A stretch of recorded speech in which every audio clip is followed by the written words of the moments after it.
In today's lesson, we're going to talk about multiplying and dividing using a number line. Let's look at 4 times 3. There's your number line. 4 represents the size of the jumps you're going to take on the number line. 3 represents the number of jumps you're going to take. Let's start on 0. There's your first jump of 4, 2 jumps of 4, 3 jumps of 4. We've landed on 12, so 12 is our product or our answer. Let's look at that same question, but change it up. This time, 3 is going to represent the size of our jumps, and 4 represents the number of jumps we're going to take. Let's begin on 0. There's 1 jump of 3, 2 jumps of 3, 3 jumps, 4 jumps. We've landed on 12, so 12 is our product or our answer.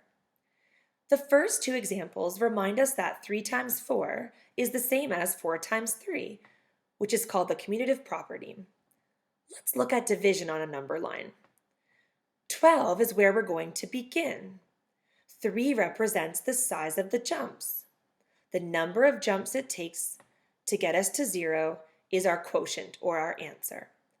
There's 1 jump of 3, 2 jumps of 3, 3 jumps, 4 jumps of 3, and we've landed on 0. Because it took us 4 jumps of 3 to get from 12 to 0, 4 is our quotient or our answer. Let's look at one more example. 12 represents where we're going to begin on the number line. 4 represents the size of the jumps we're going to take. The number of jumps it takes to get us from 12 to 0 will be our quotient or our answer. There's 1 jump of 4, 2 jumps of 4, 3 jumps to get us from 12 to 0. So 3 is our quotient or our answer. I hope this video helps you understand how you can use number lines when dividing and multiplying.